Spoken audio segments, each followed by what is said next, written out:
महाभारत की कहानी के बारे में तो हम सभी जानते हैं। यह भी सभी जानते कि भरी सभा में कौरवों द्वारा द्रौपदी का अपमान करने की वजह से महाभारत का युद्ध आरंभ हुआ। लेकिन क्या आप जानते हैं कि आखिर द्रौपदी थी कौन? उन्हें 5 पांडवों से विवाह क्यों करना पड़ा? चलिए आपको बताते हैं इसके पीछे की कहानी। लेकिन उससे पहले जानते हैं कि द्रौपदी का जन्म कैसे हुआ। महाभारत ग्रंथ के अनुसार द्रोणाचार्य के कारण पांडवों से पराजित होने के बाद राजा द्रुपद काफी चिंतित रहने लगे थे। तभी वो द्रोणाचार्य को मारने वाले पुत्र की चाह में वो कलमाशी नाम के नगर में पहुंचे।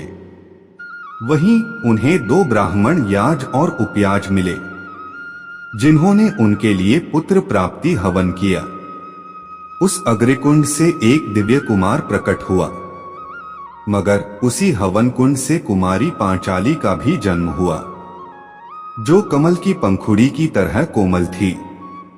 राजा द्रुपद ने अपनी बेटी द्रौपदी की शादी के लिए एक स्वयंवर सभा का आयोजन किया था। स्वयंवर में दिए गए शर्तों को अर्जुन ने पूरा किया और इस तरह से द्रौपदी की शादी अर्जुन के साथ हो गई।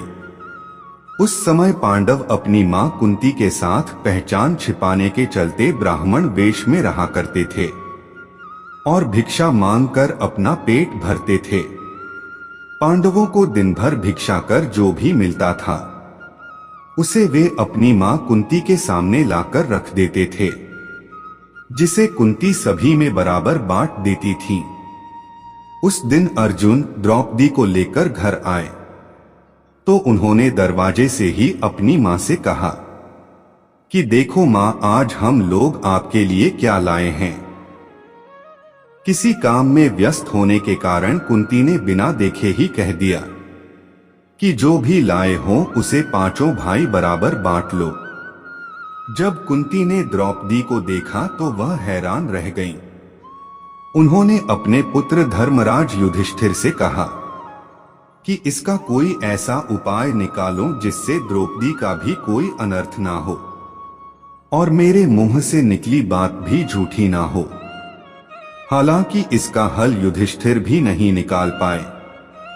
दरअसल पूर्व जन्म में द्रौपदी एक ऋषि की गुणवान कन्या थी, लेकिन कर्मों के कारण किसी ने उसे पत्नी रूप में स्वीकार नहीं किया।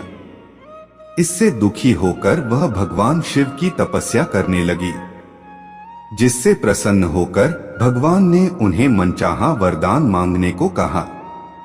इस पर द्रौपदी ने बार बार सर्वगुणयुक्त पति चाह रखी। तभी भगवान शंकर ने कहा कि तूने मनचाहा पति पाने के लिए मुझसे 5 बार प्रार्थना की है, इसलिए तुझे दूसरे जन्म में 5 पति मिलेंगे। महाभारत के अनुसार द्रौपदी सुंदर होने के साथ ही बहुत बुद्धिमान स्त्री थी। जब भी पांडव कमजोर पड़े या उन्हें कोई निर्णय लेने में संकोच हुआ, तब द्रौपदी ने हमेशा एक पत्नी का कर्तव्य निभाया। वो ये बखूबी जानती थी कि उसे कब कितना और कहां बोलना है। साथ ही वह अपने पतियों का आदर सम्मान भी बखूबी करना जानती थी, इसलिए वह 5 पांडवों की प्रिय थी। दोस्तों, ये कहानी आपको कैसी लगी? कमेंट बॉक्स में अपना राय जरूर दें।